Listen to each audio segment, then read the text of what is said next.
Para continuar, damos paso a la segunda exposición de esta tarde. Dejo con usted al profesor Ignacio Moreno Fluxá, quien nos presentará su ponencia. Profesor Moreno tiene la palabra y 15 minutos también. Muchas gracias, Antonia. Muchas gracias a todos por estar acá. Gracias al CEAP por organizar esta actividad. A Roberto por venir acá y compartir este espacio. Justo Roberto terminó su exposición dejando una pelota dando bote que es muy tentadora, pero que la voy a dejar para el espacio de conversación. Voy a hacer como que no escuché esas preguntas tan tentadoras y voy a pasar a mi presentación como la tenía pensada. Mi presentación, como el tiempo es escaso, va a tener 3 partes bien definidas, pero parto por una cosita específica. Cuando me hicieron la invitación a este conversatorio, con el título El fin del capitalismo, como mis estudiantes acá presentes saben, soy una persona tremendamente desagradable, me puse a pensar qué querrá decir el fin del capitalismo. Porque el fin significa 2 cosas. El fin, efectivamente, como está aplicado en el título del conversatorio, se está pensando cómo ponerle término, ¿cierto? Cuál es el punto de quiebre del capitalismo. Y yo me puse a pensar, pero en realidad un fin también es una finalidad, el objetivo. Y en realidad, si nos ponemos a pensar en cuál es el fin último del capitalismo o la finalidad del capitalismo, el capitalismo es crecimiento infinito, es la creación de valor incesante. Y en ese sentido, esta finalidad implica que el capitalismo en sí mismo no tiene fin en el primer sentido, no tiene un punto de quiebre. El capitalismo podría seguir indefinidamente porque de lo que se trata es de generar valor infinito.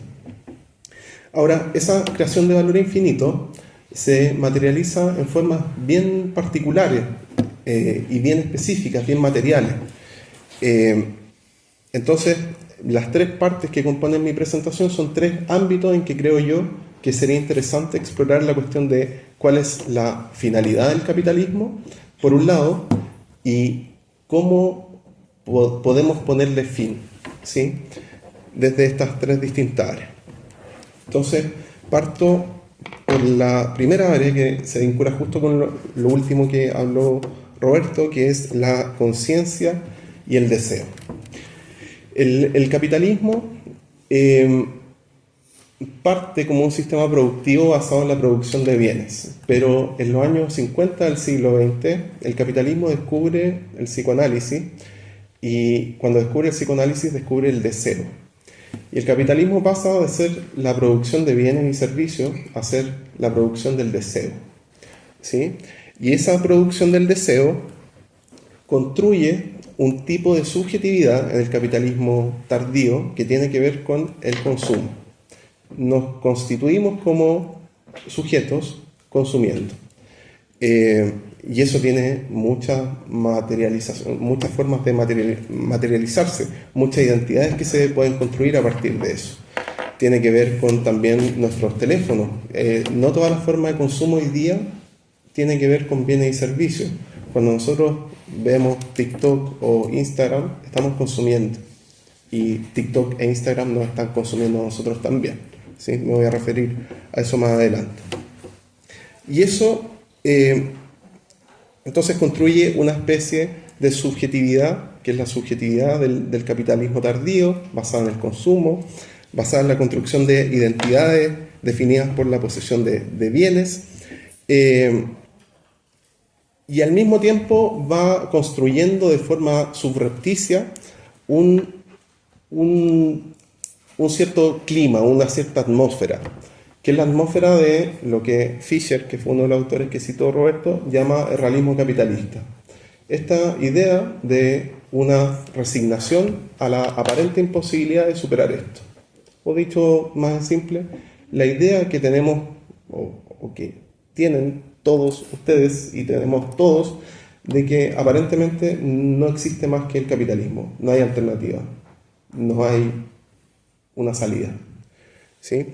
Y esto, de cierta forma, va construyendo un tipo de subjetividad en las generaciones, como la de la mayoría de ustedes que están acá presentes, que tiene que ver con una especie de hedonismo depresivo. Normalmente la depresión se manifestaba como una muerte del deseo, ¿cierto? Era una suerte de apagarse, ¿sí? Pero la depresión hoy, con este desarrollo de la nueva subjetividad, tiene una característica particular que es aparentemente la imposibilidad de hacer una cosa distinta que no sea recibir placer, ¿sí? Recibir una constante gratificación. Entonces, claro, por ejemplo, estamos en este conversatorio y obvio que sería más entretenido estar viendo videos de gatos en Instagram, ¿cierto? Y está esa tentación, y algunos seguramente en este momento están cayendo en esa tentación y están viendo su teléfono. Porque claro, es la necesidad de una gratificación constante. Y no se puede hacer otra cosa que no sea gratificarse, ¿sí? Y como está esa imposibilidad, significa que no logramos concentrarnos, no logramos estudiar, no logramos proyectar a futuro, porque todo se trata de construir el deseo hoy, ahora, en este momento, y de conseguirlo rápido, ¿sí? Ese es el primer punto. Ahora, ¿cuál sería la salida de esto? Es difícil pensar una salida de este tipo de materialización de la búsqueda de la plusvalía por parte del capital. La salida que propone un autor como Fisher, por ejemplo, tiene que ver justamente tomando el legado de Lukács, esta idea de la toma de conciencia, ¿sí? Una toma de conciencia que nos exige quizás no necesariamente abandonar la estructura libidinal o de deseo que heredamos del capitalismo, sino pensarla críticamente, ¿sí? Pensarla críticamente, y eso exige una toma de conciencia, lo cual sigue bastante en abstracto. Es difícil pensar cuál es esa toma de conciencia y cómo salir desde esa posición del deseo capturado por el capital. Ahora, les confieso que cuando me invitaron a esto, me dieron como el punto que ojalá abordara era el tema del deseo, pero como yo además soy economista, la mayoría de ustedes me conocen más bien en esa faceta, quise abordar también otras dos áreas que tienen más que ver con eso, con materializaciones económicas de la búsqueda incesante de valor por parte del capital. Y entonces paso a la segunda área, que tiene que ver con la política económica. Cómo esta búsqueda incesante de valor por parte del capital se traduce en políticas específicas. Y esas políticas tienen una forma particular en el periodo que vivimos a partir de los años 80, que es el neoliberalismo. Las políticas neoliberales lo que buscan es acelerar los procesos de acumulación y eliminar los obstáculos a ese proceso de acumulación que el capital busca generar en distintas áreas de la vida. Y además estamos en un periodo particular. Esto a mis estudiantes se lo he dicho, lo he repetido en varias clases, así que perdón por repetir, pero ya me conocen. La crisis del 29 supuso una crisis de una corriente de pensamiento económico particular que era el liberalismo, ¿sí? Entra en cuestionamiento y se ve rápidamente desplazado el liberalismo por las ideas keynesianas y la construcción del estado de bienestar. Y viene lo que se conoce como la era dorada del capitalismo, ¿cierto? Del periodo de la posguerra hasta la crisis del petróleo del año 73. En el año 73 llega la crisis, y esa crisis supone también la crisis de la corriente keynesiana, que se ve rápidamente desplazada por el neoliberalismo, que tiene tres íconos fundamentales, ¿cierto? Pinochet, Margaret Thatcher en Inglaterra y Ronald Reagan en Estados Unidos. Y el capitalismo, el neoliberalismo genera su propia crisis el año 2008. ¿Sí? Año 2008 genera su propia crisis. ¿Cuál es la particularidad? Que se genera la crisis por el modelo neoliberal y curiosamente esta vez el modelo se sigue aplicando, ¿sí? Hoy día la política económica a nivel mundial sigue siendo la política neoliberal, a pesar de que ese modelo ya generó una crisis y se ha mostrado insuficiente para plantear soluciones a esa crisis.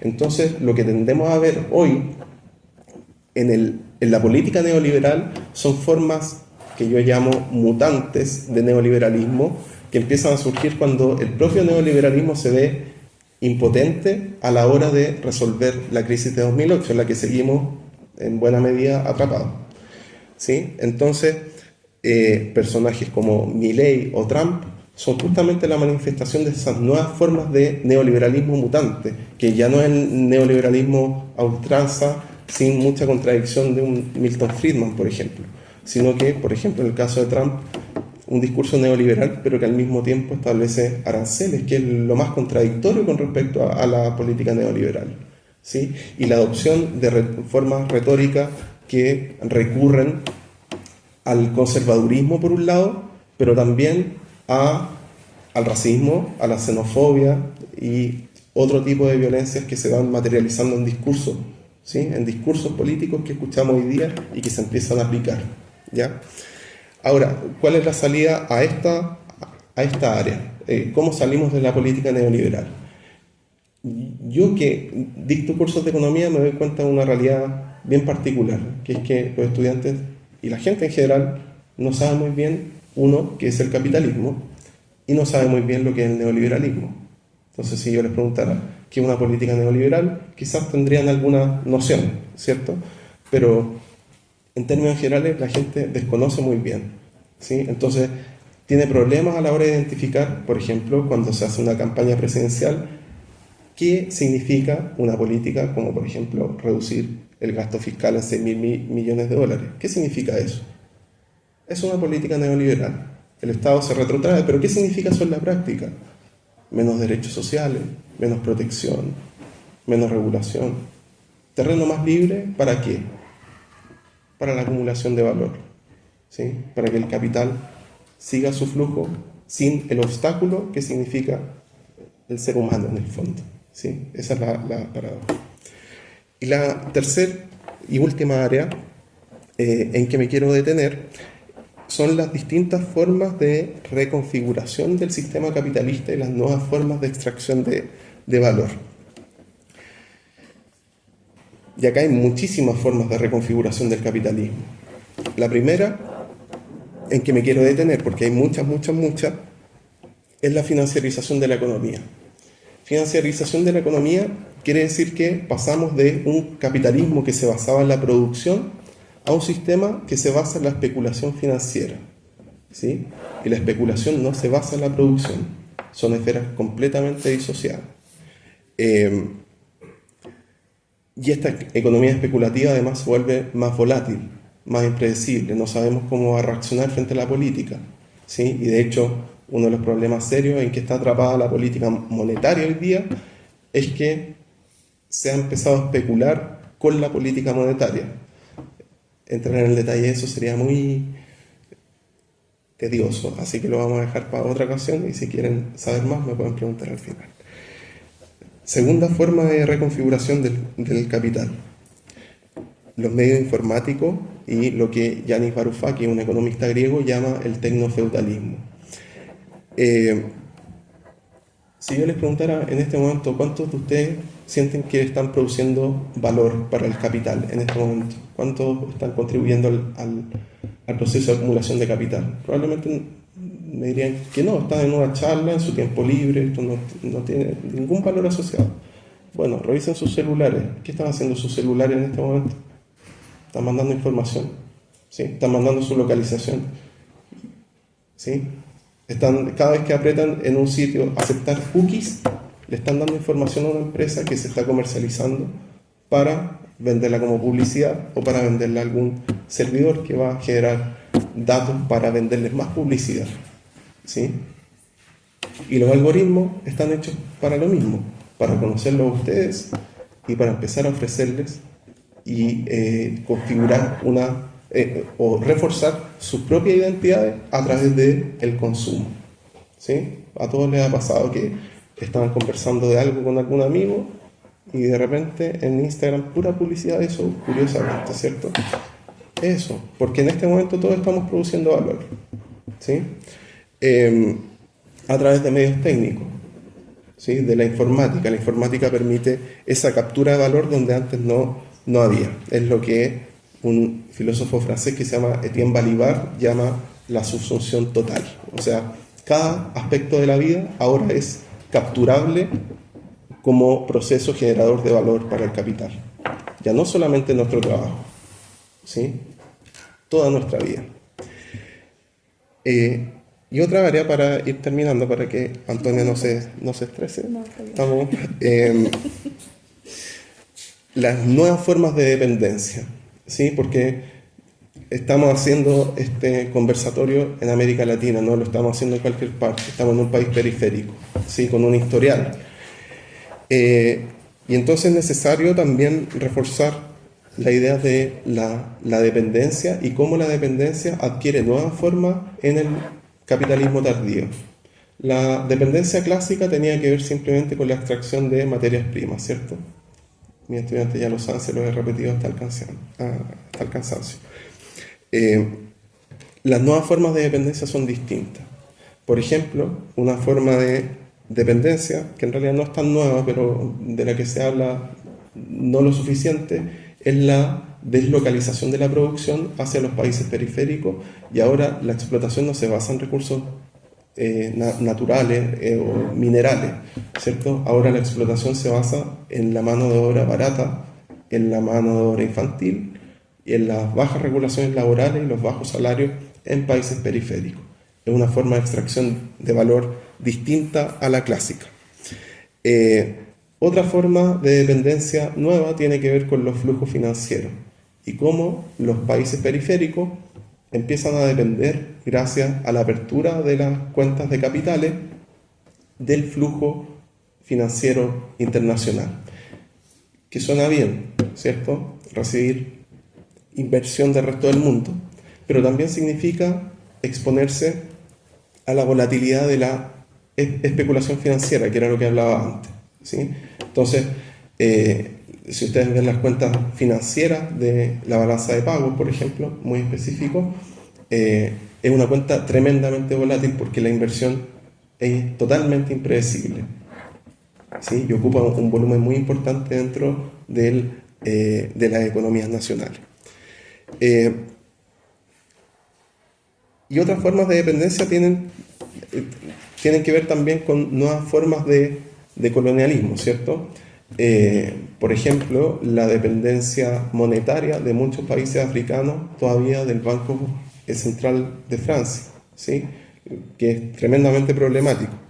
Y en este sentido, estas reconfiguraciones del capital también refuerzan un aspecto importante de la lucha, o si lo quieren poner así, en el contexto del capitalismo tardío, que tiene que ver con la interseccionalidad, ¿cierto?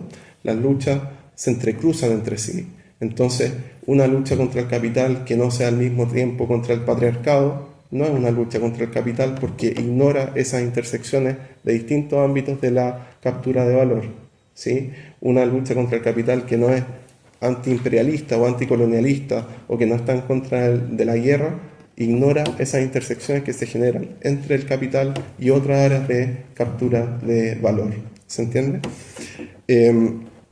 ¿Y cuál es la salida en este ámbito, en estas reconfiguraciones del capital? Esta parte es media fome porque son realmente muy específicas y muy realizables en la práctica. Muchas de ellas la desarrollaron mucho detalle Gianni Varoufakis recientemente, pero yo diría que hay cosas que incluso van hasta Osvaldo Zunkel en los años 70 en la teoría de la dependencia o el estructuralismo. Básicamente el problema mayúsculo que enfrenta el mundo hoy día es la financiarización. Entonces el mundo financiero es un problema. Y la disolución del mercado financiero no es tan difícil como la gente se imagina, ¿sí? Pero antes de eso, un antecedente para que se hagan una idea. Antes de la crisis de 2008, el volumen de las transacciones financieras era 10 veces superior al de todas las transacciones reales. O sea, la producción de valor real en una economía era 1/10 de lo que eran las transacciones financieras. O sea, es un mundo gigante que se basa en la especulación, crecientemente en la especulación, ¿sí? En una apuesta constante a un futuro que nunca se materializa y que cada vez es más incierto por la crisis climática, ¿cierto? Entonces, la disolución del mercado financiero a través de políticas que impidan las transacciones de activos financieros como las acciones o los derivados financieros, que son una locura absoluta si se meten en ese mundo, los controles de capitales para frenar la inversión de portafolio, que tiende a ser muy negativa en la economía por su fluctuación y por que es inversión de baja calidad, y básicamente también una reconfiguración de la cooperación regional, ¿sí? No pensar esto en perspectiva centro-periferia también es omitir un problema muy grande dentro de esta reconfiguración del capitalismo. Y por último, yo creo que reforzar un aspecto que quizás nos lleva a retomar la conversación con Roberto, que es el tema de la toma de conciencia. Nada de esto es posible si no tomamos conciencia, y no es posible tomar conciencia si no entendemos qué demonios es el capitalismo y qué demonios es el neoliberalismo y las formas que adopta la captura de valor en el mundo actual. Eso, muchas gracias.